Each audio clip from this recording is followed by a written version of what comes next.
ನಾಗಪ್ಪ ಬಂದು ಉತ್ತ ಬೆಳೆದು ಬಿಟ್ಟು ಮರಿ ಎಲ್ಲ ಜಾಸ್ತಿ ಆಗಿ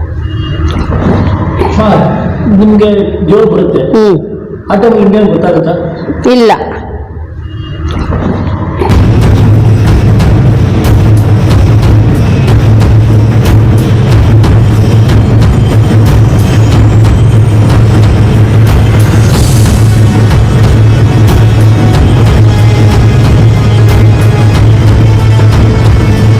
ನಮಸ್ಕಾರ, ಆನ್ಲೈನ್ ಟಿವಿ ವೀಕ್ಷಕರೇ, ನಿಮ್ಮ ಜೊತೆಗೆ ನಾನು ಇಷ್ಟಿಯಾಕ್ ಅಹಮದ್ ಎಸ್ ಚಿನ್ನೂರ್. ನನ್ನ ಆನ್ಲೈನ್ ಟಿವಿಯಲ್ಲಿ ಸತತವಾಗಿ ಸಾಕಷ್ಟು ದೇವಸ್ಥಾನಗಳಿಗೆ ಸಂಬಂಧಪಟ್ಟಂಥ ಇತಿಹಾಸ ವರದಿಗಳನ್ನು ನಾವು ಮಾಡ್ಕೊಂಡು ಬರ್ತಾ ಇದ್ದೀವಿ. ಇವತ್ತೊಂದು ಅದೇ ರೀತಿಯಾದ ಒಂದು ವಿಶೇಷ ವರದಿ ಇದೆ. ಶ್ರೀ ಮುತ್ತು ಮಾರಿಯಮ್ಮ ದೇವಸ್ಥಾನ ಸೇವಾ ಸಮಿತಿ, ಮಳೆಕೋಟೆ ರಸ್ತೆ, ವೀರಸಾಗರ, ತುಮಕೂರು. ಈ ತುಮಕೂರಿನ ಹೆಸರುವಾಸಿಯಾದಂತಹ ದೇವಸ್ಥಾನ ಸರಿಸುಮಾರು 46 ವರ್ಷಗಳಿಂದ ಈ ದೇವಸ್ಥಾನ ಇದೆ. ಇಲ್ಲಿಯ ಚರಿತ್ರೆ, ಇತಿಹಾಸ ನೋಡೋದಾದರೆ ವಿಭಿನ್ನ, ರೋಚಕ. ಭಗವಂತ ಇರೋದು ಎಷ್ಟು ಸತ್ಯನೋ ಅಷ್ಟೇ ಸತ್ಯವಾದ ಇಲ್ಲಿ ಪವಾಡವೂ ಸಹ ಇದೆ. ಈ ಒಂದು ಪವಾಡದ ಬಗ್ಗೆ ಕುರಿತಾಗಿ ನಮ್ಮ ಜೊತೆ ಮಾತಾಡೋದಕ್ಕೆ ಸತೀಶ್ ಅವರಿದ್ದಾರೆ, ಕಾರ್ಯದರ್ಶಿ. ಜೊತೆಗೆ ನೋಡಿ, ಶ್ರೀಮತಿ ಲಲಿತಮ್ಮ ನಾಗರಾಜು ಇವರ ತಾಯಿ. ಇವರಿಗೆ ಅವತ್ತು ಕಂಡಂತಹ ಪವಾಡದ ಬಗ್ಗೆ ಮತ್ತು ಸರಿಸುಮಾರು 1975ರಲ್ಲಿ ಮನೆಯಲ್ಲಿ ಹುಟ್ಟ ಇರುತ್ತೆ. ಬನ್ನಿ, ಎಲ್ಲ ಸಂಪೂರ್ಣವಾದ ಮಾಹಿತಿಯನ್ನು ತಿಳ್ಕೊಳ್ಳೋಣ. ಮನೆಯಲ್ಲಿರ್ತಕ್ಕಂಥ ಮುನೇಶ್ವರನ ಮನೆ ಮುಂಭಾಗದ ಒಂದೇನೋ ಜಾಗಕ್ಕೆ ಇವರೇ ಸ್ವತಃ ಹಿಡಿದು ಅಲ್ಲಿಗೆ ಬಿಟ್ಬಿಡ್ತಾರೆ. ರೋಚಕ ವರದಿ, ರೋಚಕ ದೇವಸ್ಥಾನದ ಇತಿಹಾಸ. ಮುತ್ತ ಬಲ್ತಿತ್ತು ಮನೆಗಳಿಗೆ, ಮರಿ ಹಾಕಿತ್ತು. ಮರಿ ಅಮ್ಮ ಬಂದು, ನೀವು ಒಬ್ಬಲಿಕ್ಕೆ ನಾನು ಬಂದಿಲ್ಲ, ಲೋಕಕ್ಕೆ ನಾನು ಬಂದು ತಾಯಾಗಿ ನಿಂತಿದ್ದೀನಿ. ಬಂದಿದ್ದ ಭಕ್ತರ ನಾನು ಕಷ್ಟ ಹೊಡೆದು ಸಹಾಯ ಮಾಡ್ಕೊಡ್ತೀನಿ, ನನ್ನ ಮುಂದೆ ಕರ್ಕೊಂಡು ಹೋಗಿ ನಿಲ್ಸು ಹೇಳಿದ್ದಕ್ಕೆ ನಾನು ಕರ್ಕೊಂಡು ನನ್ನ ಮುಂದಕ್ಕೆ ಗುಡಿ ಕಟ್ಟಿ ಕುಂದಿರ್ಸಿದ್ದೀನಿ ಅಮ್ಮನೆ. ನಿಮ್ಗೆ ಜೋರು ಬರುತ್ತೆ? ಇಲ್ಲ, ನನಗೆ ಯಾವ ರೀತಿಯಾಗಿ ಗೊತ್ತಾಗಲ್ಲ. ಅಮ್ಮ ಮೈ ತುಂಬಿ ಏನು ವಾಕ್ಯ ನುಡಿಸ್ತಲ್ಲ ಆ ವಾಕ್ಯ ನುಡಿಸ್ತೀನಿ ನಾನು, ಅಷ್ಟೇ ನನಗೆ ಗೊತ್ತು. ಅದೇ ರೀತಿ ಭಕ್ತಾದಿಗಳಿಗೆ ಕಾರ್ಯಗಳು ನಡೀತದೆ. ಅವ್ರವ್ರ ಅರ್ಕೆಗಳು ತಗೊಂಡು ಅಮ್ಮನಿಗೆ ತಲುಪಿಸ್ತಾರೆ. ಲೋಕಕ್ಕೆ ಅವಳು ಹೆಸರು ಕೊಂಡವಳು. ಆ ಕೆಳಗೆ ನಾನು ಕುಂತ್ಕೊಂಡು ಅವ್ಳು ಸೇವೆ ಮಾಡ್ತೀನಿ ನಾನು. ಸರ್, ಕಾರ್ಯಕ್ರಮಕ್ಕೆ ತಮಗೆ ಸ್ವಾಗತ ಸರ್. ನಮಸ್ಕಾರ ಸರ್. ನಾನು ಹೇಳಿದ್ದೆಲ್ಲ 1975ನೇ ಇಸ್ವಿಯಲ್ಲಿ ಇಲ್ಲಿ ಏನಿತ್ತು, ಏನು ನಡೀತು ಸರ್? ನಮಸ್ಕಾರ ಎಲ್ಲರಿಗೂ. ನನ್ನ ಹೆಸರು ಸತೀಶ್ ಅಂತ, ನಾನು ಕಾರ್ಯದರ್ಶಿ ಆಗಿದ್ದೀನಿ. ಶ್ರೀ ಮುತ್ತು ಮಾರಿಯಮ್ಮ ಸೇವಾ ಸಮಿತಿಯಿಂದ ನಾನು ಈ ಟಿವಿಯಿಂದ ನಾನು ಜನಗಳಿಗೆ ತಿಳಿಸ್ಬೇಕಂತ ನಾನು ಮುಂದೆ ಬಂದಿದ್ದೀನಿ. ತುಂಬ ವರ್ಷದಿಂದ ನಾನು ಮಾಡಬೇಕಂತಿದ್ದೆ. ತುಂಬ ಸಂತೋಷ ಇತ್ತು ಈ ಕಾರ್ಯಕ್ರಮ ಇವರು ಬಂದಿರೋದು. ಯಾವತ್ತ ದೇವಸ್ಥಾನ ಆಚೆ ಕಳಿಸ್ಬೇಕಂದ್ರೆ ಇಂಥ ಮಾಧ್ಯಮದಿಂದಲೇ ನಮಗೆ ಸಪೋರ್ಟ್ ಸಿಗ್ತಾ ಇದೆ. ನಮಗೆ ತುಂಬ ಸಂತೋಷ ಆಗಿದೆ. ನಮ್ಮ ಸೇವೆ ಸಮಿತಿಯಿಂದ ಇವರಿಗೊಂದು ಧನ್ಯವಾದಗಳು ಹೇಳ್ತೀನಿ. 1975ರಲ್ಲಿ ನಿಮ್ಮ ಮನೆಯಲ್ಲಿ ನಡೆದಂಥ ಘಟನೆ ಏನು ಸರ್? 1975 ಅದರಲ್ಲಿ ಮೈ ಮೇಲೆ ಬಂದಿತ್ತು ಅಮ್ಮ. ಅವ್ರಿಗೆ ಗೊತ್ತಿಲ್ಲ ಮೈ ಮೇಲೆ ಬರ್ತಾ ಇರೋದು, ಏನು ಗೊತ್ತಿರಲಿಲ್ಲ. ಗೊತ್ತಿಲ್ಲದಂಗೆ ಇತ್ತು. ಮದುವೆ ಆಗಿ ಆಮೇಲೆ ಏನು ನಡೀತಾ ಇದೆ ಅಂದರೆ, ಮನೇಲಿ ಉತ್ತ ಬೆಳೀತು. ಉತ್ತ ಬೆಳೆದ ಮೇಲೆ ಹತ್ತತ್ರ ಒಂದು 8 ಅಡಿ ನಾವು ಉತ್ತ ಎಲ್ಲ ಇರೋದು, ಹಾವೆಲ್ಲ ಆಟ ಆಡೋದು ಎಲ್ಲ ಇರೋದು. ಅದರಿಂದ ಉತ್ತ ಬೆಳೆದು ದೊಡ್ಡದಾದ್ಮೇಲೆ ಆಮೇಲೆ ಏನು ಮಾಡೋದು, ನಮ್ಮ ಅಮ್ಮ ಮೈ ಮೇಲೆ ಬಂತು. ನಾನು ನಿನ್ಗೆಲ್ಲ ಹಾಕೊಂಡಿರೋದು, ನಾವು ಊರು ಸೇವೆ ಮಾಡಕ್ಕೆ ಬಂದಿರೋದು ಅಂತ ಹೇಳಿ ಅವ್ರು ಹೇಳಿದ್ರು.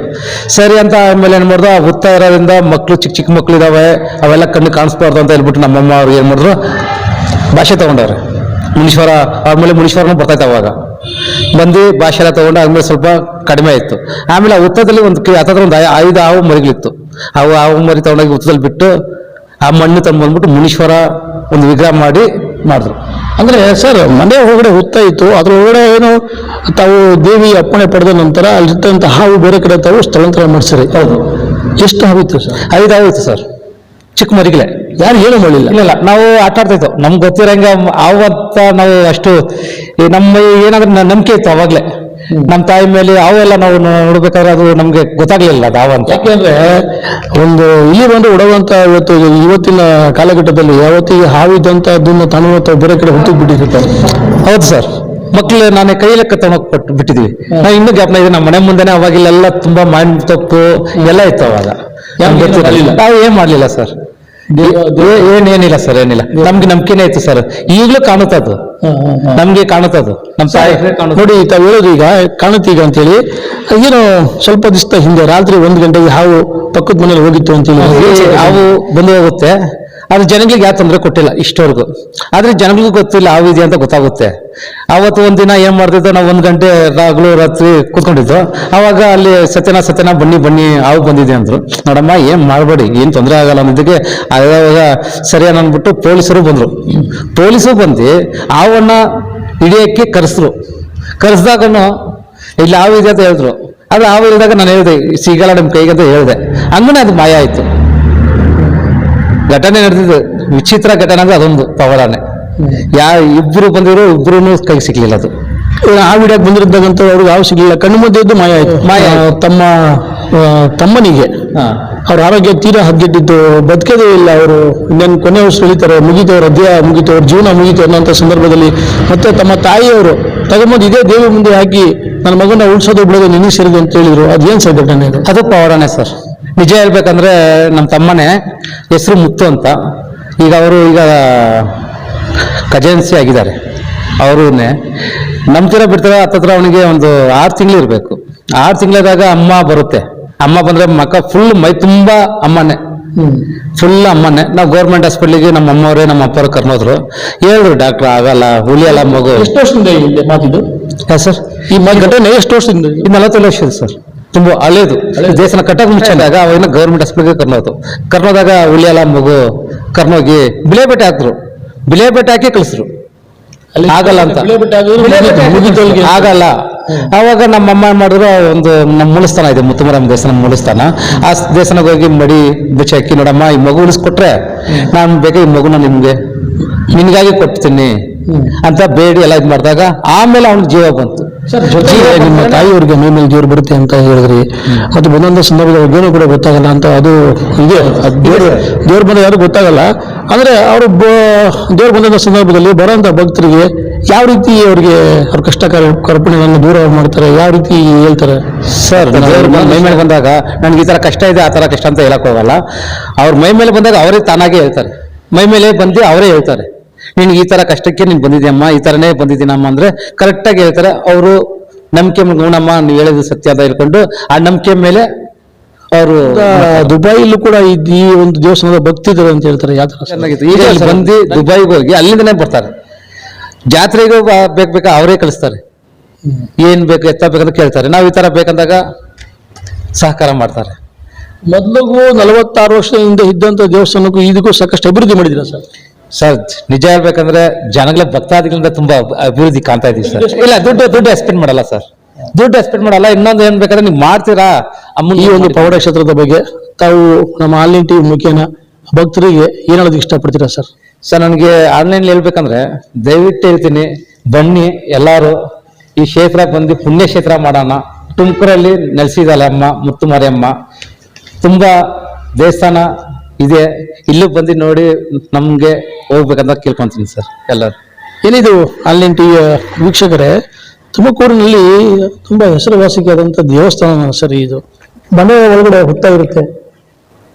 ಆ ಹುತ್ತ ಏನೋ ಕನಸಿನ ರೂಪದಲ್ಲಿ ಬಂದು ನಾನು ಇರೋದು ನಿಮಗೋಸ್ಕರ ಅಂತದಲ್ಲ, ಲೋಕ ಕಲ್ಯಾಣಕ್ಕಾಗಿರೋದು ನಾನು, ನನಗೆ ಏನು ಹೊರಗಡೆ ತಾಂಬ ಅಂತ ಹೇಳಿದಂಥ ಸಂದರ್ಭದಲ್ಲಿ ಅಲ್ಲಿರ್ತಕ್ಕಂಥ ಏನು ಹುತ್ತನ ಅದು ಸಂಪೂರ್ಣವಾಗಿ ತೆಗೆದು ಅದರಲ್ಲಿ ಇರ್ತಕ್ಕಂಥ ಹಾವು ಮರಿಗಳು ಏನು ಮುನೇಶ್ವರ ಅಂತ ಹೇಳ್ತೀವಿ, ಅದನ್ನ ತಗೊಂಡ್ಬಿಟ್ಟು ಹೊರಗಡೆ ಸ್ವತಃ ಬಿಡ್ತಾರೆ. ಯಾರಿಗೂ ಕೂಡ ಏನೂ ಮಾಡೋದಿಲ್ಲ. ಇದು ಹೇಳ್ಬೇಕಾದ್ರೆ ಅಸಲಾಗಿ ಪವಾಡ. ಈ ರೀತಿಯಾಗಿ ಇಲ್ಲಿ ಏನು ಸಾಕಷ್ಟು ಬರೋಂಥ ಭಕ್ತರುಗಳಿಗೆ ಅವರ ಕಷ್ಟ ಕಲ್ಪನೆಗಳು ದೂರ ಆಗ್ತಿದೆ. ಇದೊಂದು ನಮ್ಮ ತುಮಕೂರಲ್ಲಿ ಇಂಥ ಒಂದು ಪವಾಡ ಕ್ಷೇತ್ರ ಇರ್ತಕ್ಕಂಥದ್ದು ಒಂದು ಹೆಮ್ಮೆಯ ವಿಷಯನೇ ಸರಿ. ಸರ್, ನಮ್ಮ ಆನ್ಲೈನ್ ಟಿವಿ ಜೊತೆ ಸಾಕಷ್ಟು ಚರ್ಚೆ ಮಾಡಿದ್ರಿ, ವಿಚಾರ ತಿಳಿಸ್ಕೊಡ್ರಿ. ನಿಮ್ಗೆ ಮತ್ತೆ ನಿಮ್ಮ ತಾಯಿಯರು ಇಬ್ಬರು ಧನ್ಯವಾದಗಳು ಸರ್. ತುಂಬಾ ಧನ್ಯವಾದಗಳು. ನಿಮ್ಗೆ ಹೇಳ್ತೀರಿ. ಇನ್ನೊಂದು ವಿಶೇಷ ಸಂತೋಷ ಅಂದ್ರೆ ಶ್ರೀ ಮುತ್ತುಮಾರಿಯಮ್ಮ ದೇವಸ್ಥಾನ ಸೇವೆ ಸಮಿತಿಯಿಂದ 21 ಅಡಿ ಎತ್ತರದ ಆದಿಶಕ್ತಿ ಮುತ್ತುಮಾರಮ್ಮ ವಿಗ್ರಹ ನಿರ್ಮಾಣ ಮಾಡ್ತಾ ಇದ್ದೀವಿ. ನಿಜ ಹೇಳ್ಬೇಕಂದ್ರೆ ನಮ್ಮ ಆಂಜನೇಯ ಟ್ಯಾಚು ಅದು ದೊಡ್ಡದಾಗಿದೆ. ನೆಕ್ಸ್ಟ್ ಈ ಕ್ಷೇತ್ರದಲ್ಲಿ ಈ ಮುತ್ತುಮಾರಿಯಮ್ಮ ವಿಗ್ರಹ ತುಂಬ ದೊಡ್ಡದಾಗಿದೆ. ಆಮೇಲೆ ಆದಿಶಕ್ತಿ ಮುತ್ತುಮಾರಿಯಮ್ಮ 21 ಅಡಿ ನಿರ್ಮಾಣ ಕಾರ್ಯಕ್ರಮ ಕೈಗೊಂಡಿದ್ದೇವೆ. ದೇವಾಲಯ ಮೇಲ್ಭಾಗದಲ್ಲಿ ವಿಗ್ರಹವನ್ನು ನಿರ್ಮಾಣ ಮಾಡಿ ಈ ಕಾರ್ಯಕ್ರಮ ಸುಮಾರು 20 ರಿಂದ 25 ಲಕ್ಷ ಅಂದಾಜು ವೆಚ್ಚ ಆಗ್ತಾ ಇದೆ. ಬಹು ನಿರೀಕ್ಷೆ ಯೋಜನೆ ಭಕ್ತಾದಿಗಳು ಉದಾರವಾಗಿ ಧನ ಸಹಾಯ ಮಾಡಬೇಕೆಂದು ತಮ್ಮಲ್ಲೂ ಕೇಳ್ತೀನಿ.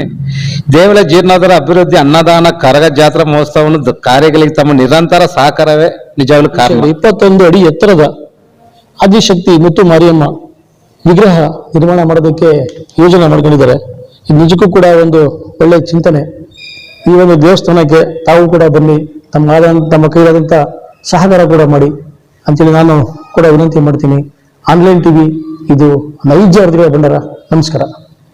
ನಮಸ್ಕಾರ.